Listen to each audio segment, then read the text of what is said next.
Yeah, I guess we just get cracking. So you saw how many films over the June-July period? Probably. So what did we say? We were F1, Yeah.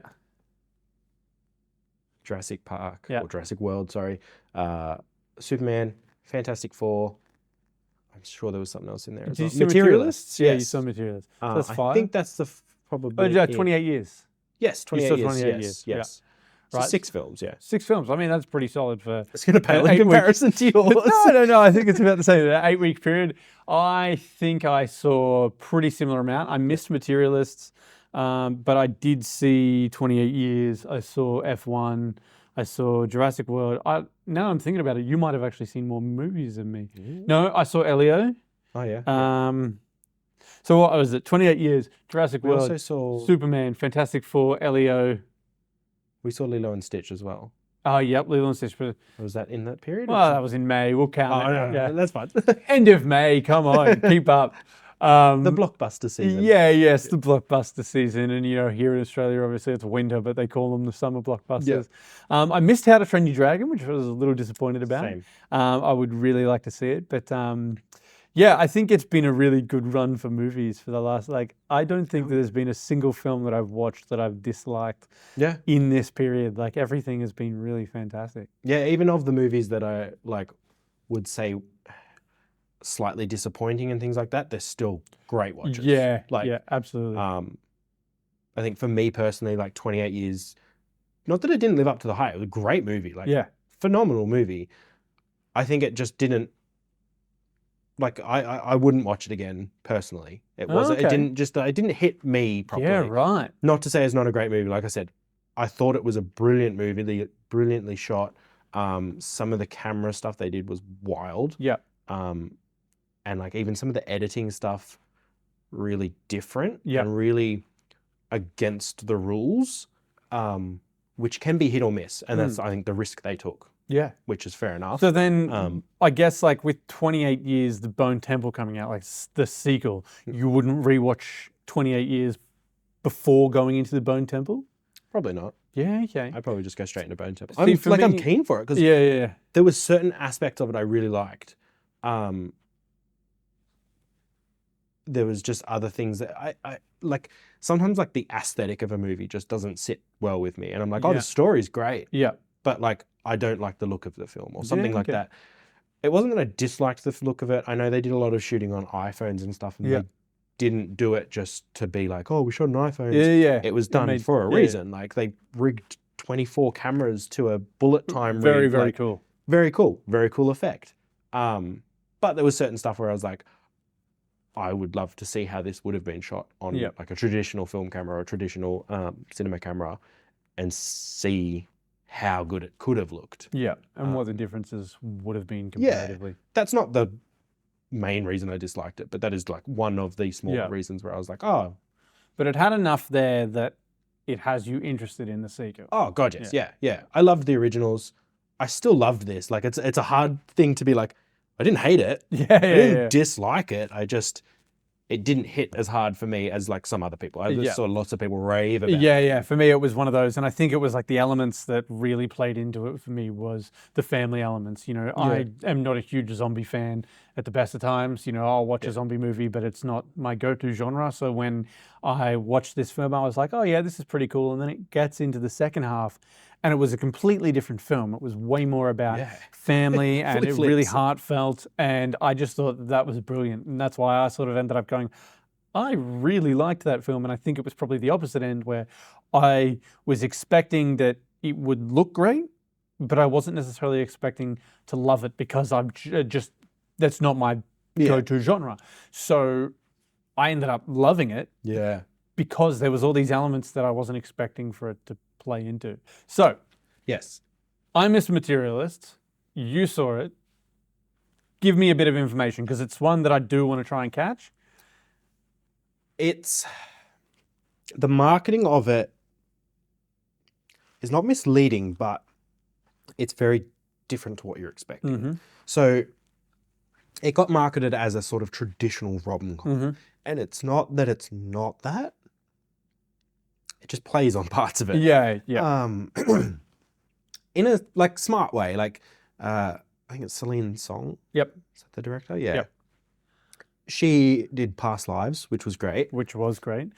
It plays on the traditional romantic comedy tropes, but not in such a way that it's like trying to make fun of it or anything like that. But like, it's a realistic view on it, but then has some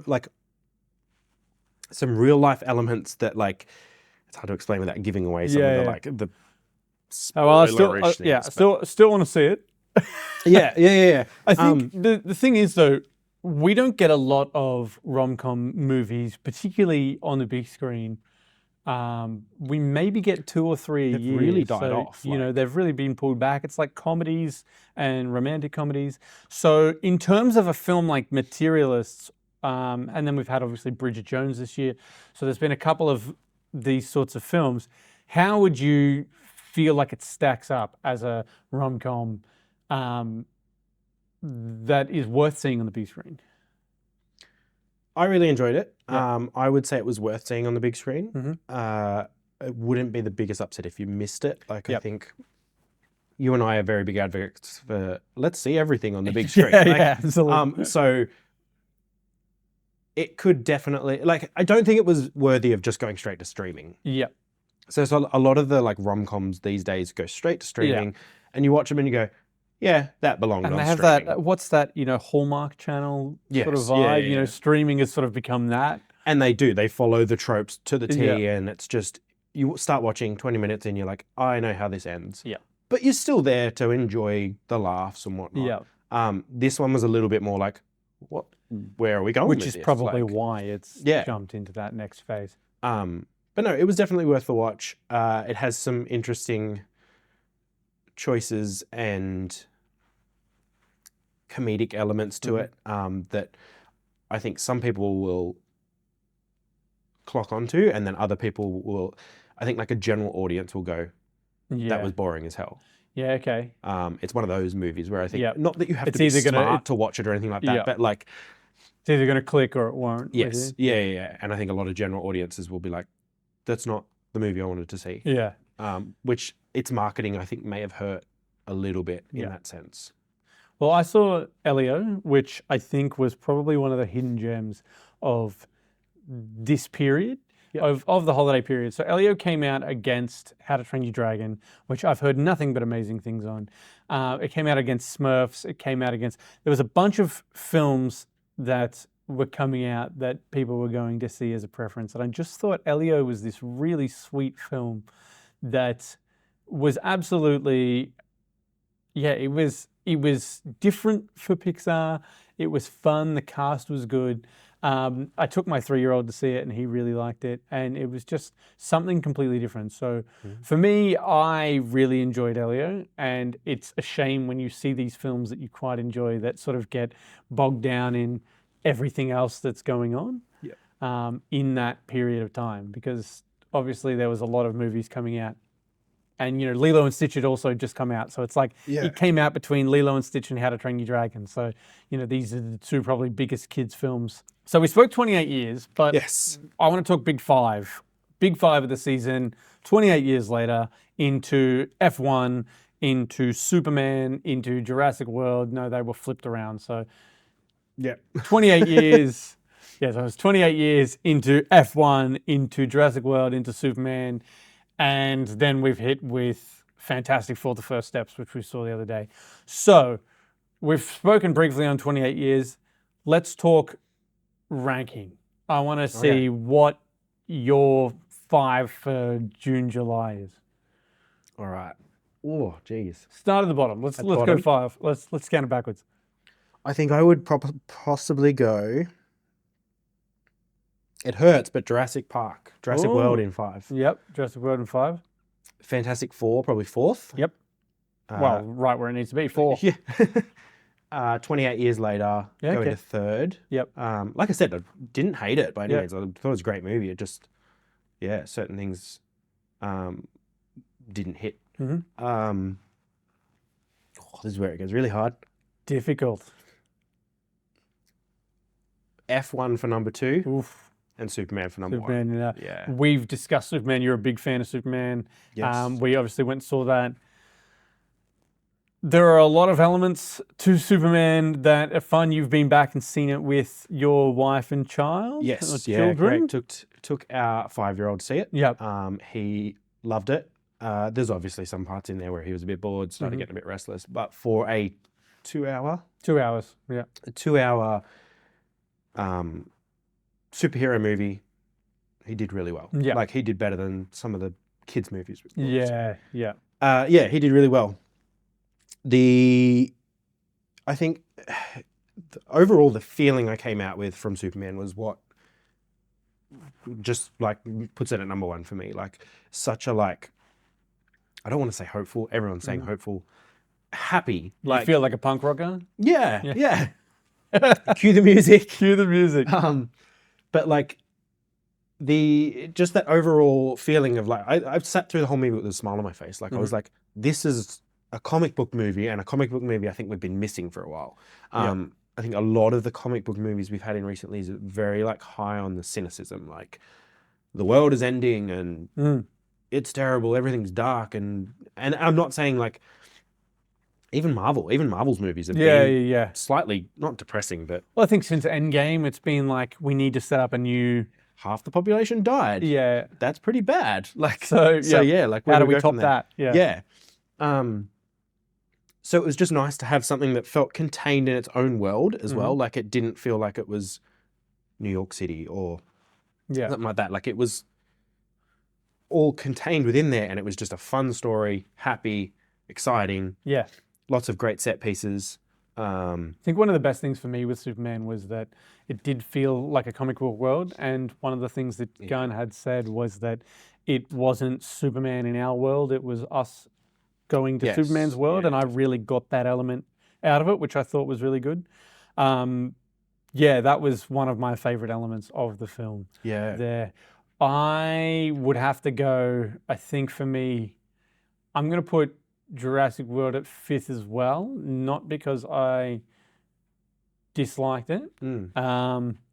I actually really like, there's people who are talking about this Jurassic World movie, and I feel like there's something going on because I did not see what these other people are talking about. Yeah. Okay. I really quite enjoyed it. I thought it was a new, I think the biggest element and what they should have probably changed with Jurassic World Rebirth is not branding it Jurassic World. If you're going to go off and do this new thing, you've had the original Jurassic Park trilogy, you've gone on to Jurassic World, you've done 3 of those, make it Jurassic something, go completely different, and then separate it and clear. I think that's probably was the bigger issue with the film, rather than any actual issues I had with the film, which I thought was really fun. I thought they did a good job. Shot too. Yeah, looks great. One of the best looking films of these. Absolutely. They were all great, but particularly. I probably would have given Scarlett Johansson a little more to do, only because she was really pushed as the lead, and I found her outshined by Jonathan Bailey and Mahershala Ali. Yep. I thought that they were great. But you've got Scarlett Johansson there, and she was still being a badass, so that's fine. Going into the next one, 28 years, again, zombie films for me, they don't really do it for me, but I thought this one was really, really cool. It looked great and tackled things fantastic. Third, I think, is this one's going to be up for debate. It's going to be back and forth. I think it's Superman for me. Okay. Superman is my number 1 favorite character of all time. I am obsessed with Superman. And I just hit that point where I'm like, I love the movie. I thought it was completely different, but it was just the thing that really takes it for me in Fantastic Four is the style. Yep. I'm not James Gunn's biggest fan, so going into seeing Superman done by James Gunn, he really impressed me with the film. I thought he pulled back the elements that I was concerned about were going to make it too much of a James Gunn film and made it more of a Superman film, which I thought was great. But going into my number 2 place was Fantastic Four. And the reason Fantastic Four is in the number 2 place is the 60s aesthetic, the retro future aesthetic. I just thought the whole thing came together. It looked fantastic. And, as much as fantastic is the word that I'm going to use, it just looked, it was so cool, even from the opening scene, the technology that they use, it just that put a smile on my face. It was seeing all this stuff. And I remember coming into watching Superman, and I was watching it and I was like, oh, it's just nice to see this character on the big screen again, which is so cool. But going into Fantastic Four, I was just in awe by all the retro-futuristic style. And I really feel like they could have done that with Metropolis and gone that full That's Superman animated. Yeah, definitely. Maybe we would have had a situation where we've got two films that are essentially identical at that point with different characters. So, it's okay. Not like it hasn't happened in the past. Yeah, well, that's right. Particularly with these characters. Yes. These two universes colliding. Yes. But number one for me, by far, F1. I'm blown away by F1. I did not care about the sport beforehand. The selling point for me was Joseph Kosinski because I loved Top Gun Maverick. I remember my wife and I were talking about going to see Top Gun Maverick when that first came out. And she's not interested in films like that at all. Yeah. And I remember walking out of that film and she said, I think that might be my favorite movie of all time. And I'm like, holy crap. So when I'd seen that F1 was coming out, I got an opportunity to watch it without her, unfortunately. I adored F1. I thought it was brilliant. I went home and I said, let's watch Drive to Survive because we'd had it on the list. We started watching Drive to Survive. She got super into F1. Yeah. We started watching. I've watched 2 of the races now since. Yeah. We're into it. We're fully deep in F1 now. We're an F1 family now. We're an F1 family. No F4, F1. No F4, no A1. We are an F1 family now. We are, and I finally got to bring her to it the other day, and we were joking about, she knows that I'm a big fan of Christopher Nolan. I'm a big fan of Zack Snyder. And I said, I think, you're going to watch this film and you're going to be a Joseph Kosinski galley. Yep. And she's like, yep. Some people like Chris Nolan, some people like Zack Snyder, some girls, Joseph Kosinski fans, and I'm like, yep, that's going to be you. He's a very underrated director. He is. And, it was just really cool to see these visuals that they did. But not only that, but again, prior to watching this film, I had no interest in the sport. Yeah. Went to it because he had done it and I liked his previous work. Yeah. And I've walked out of it going, by far, this is a blockbuster. This is a must-see on the big screen. And definitely sold me on not only the sport, but to go back and raving about it to everybody to see. And it's such an experience movie, I think, is the big thing for it is like, it's not any like groundbreaking story by any means. Like it's a great story, but I wouldn't say it's anything that's going to blow your socks off in terms of like Oscar worthy or anything like that. I think if you look at those sorts of sports stories, people might go, it's a bit of a basic story, but you look at it and it's like, older guy comes back to young rookie. Yeah. You could apply that story to any sports story and it's going to be the same, but it's how it's done. It plays out. Brad Pitt does a great job. Charismatic as always. Yeah. Like it's never a bad time seeing Brad Pitt on the big screen. Yep. Like anytime he's on, I'm like, it's good. Yep. The camera work is like, I've been geeking out about it for months because it's just nuts. The things that they've developed, the small cameras that they have mounted to the cars that are so cool. Whip pan with a car as it goes past, and you're just like, you're in the driver's seat with them. Like that, it's such a cliche saying that I think has been said throughout the whole press tour. But you are in the driver's seat with them. Like, there is times where you're like, I'm inside a car. Like it's the same as it was with Maverick. Maverick was insane for that. Exactly. And you're like sitting in the cinema, but the big screen's there, the sound's all around you, and you do feel it. You feel it shaking your bones. It's right there.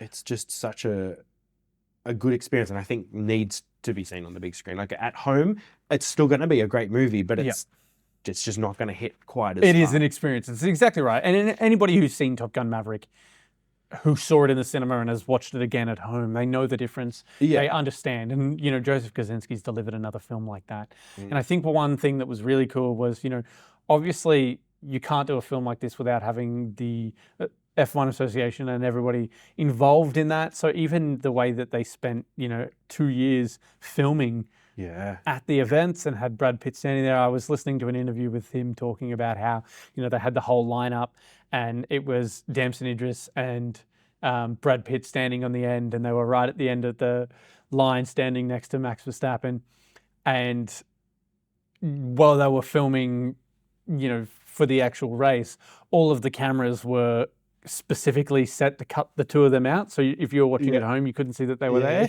but they were like, just get them to stand to the side and they'll film it, which is just so great. Yeah, no, there's lots of things like that. I remember seeing some of the like footage when it was starting to be filmed, and they were like showing that it would be the end of the race, and then they'd bring out the Apex car and they'd park it on the track, and they'd get Brad Pitt to jump out of it and act like he's just crashed and all have this like stuff. 10 minutes. Yeah, literally. Like I think I was listening to an interview with Joseph Kaczynski, and he said, he was like, yeah, we were given like 10 minutes at each race, like hard 10 minutes, get out, done. That's it. So they had it like all had to be storyboarded, meticulous detail of like, these are the shots we need. We have one shot at it, get out. Like, and it's just amazing to watch the final film and go, they pulled that off. They did it so well too. Yeah. Like, even down to, so the cars that they're in are obviously not F1 cars. They're F2 cars that are being rehoused to look like an F1 car.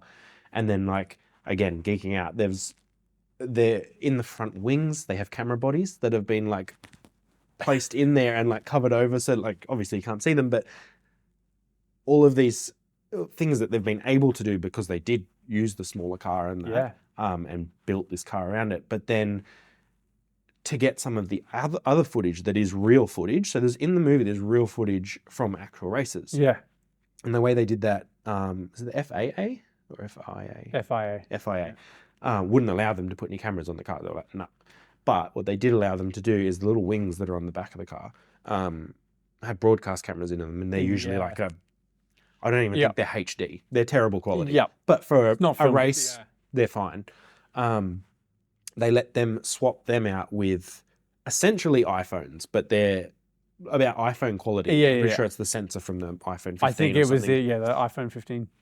Swap them out so that they'd capture the race on that, and then they have digitally, with CGI, reskinned the car. So they've taken Max Verstappen's car and just redone it as the Apex car in CGI. So you've got real race footage that looks amazing. And that was one thing. Kaczynski was saying that there is less or as much CG in this than Maverick. And I think he was actually saying Maverick had less CG than this did. Yeah. And he goes, it's just used in a different way. With Maverick, you see, what's CG, you can tell. With this, every single time we see the Apex car on the track in an actual race versus the other cars, it's completely CG'd, which is just crazy to see. And it's obviously just CG'd and skinned to look a certain way. But thinking about how they would have had to build the footage that they got around the races is really interesting too.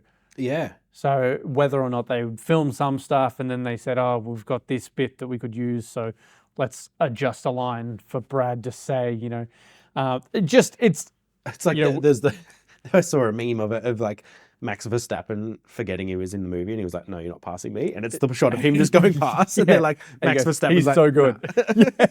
I'm not letting Brad Pitt go in front of me, no. Brilliant. And even having Lewis Hamilton as a producer on it, and a lot of the people who are involved, Toto Wolff. It's just really, really cool to see how everyone in the industry or everyone in the F1 sort of came on board and then made this film that is not only going to benefit them, but benefits cinema, because we do have these movies that are just like these big screen films, which is just lovely to see. Yeah. Some of the discourse I saw online of the F1 movie with people that I think were trying to take a like holier than thou sort of approach to it and be like, oh, that wouldn't happen in F1. Yeah. One of the great ones is there's a crash in the film that happens. It's quite a spectacular crash. Car flips up in the air. And I saw all these people being like, oh, that wouldn't happen in F1. Blah, blah, blah, blah. Then people pulled up the footage of that actually Monza. Yeah, literally. Yeah, well, and the crash is identical. Yeah. I think the background is still slightly different to the actual footage, but the crash actually happens. There's a bunch of stuff in the film that is like that, where I think, the crashes are typically not that big, but I remember watching Drive to Survive, and there is one that he just hit and slid funny, and then it bounced. The car bounced over and actually into a fence. It was very similar. So crashes like that have definitely happened. Yeah. I don't think that they're typically that big. No, but of course it's not. also people understanding that it is dramatized for a film. Yeah, sometimes I think people try to take too real of approach, and Yeah. they're like, "Well, that wouldn't happen. This wouldn't happen." And it's like, we need it to be entertaining. Like, we need it to be Serve funny the and to story. be this and be that. Like, we don't need it to just. Otherwise, I'd go watch the broadcast. Yeah, exactly. Like, yeah. So I reckon at this point, we've got Weapons coming up. I don't know about you, but I'm very excited for Weapons. I think we should watch the trailer. Let's do it.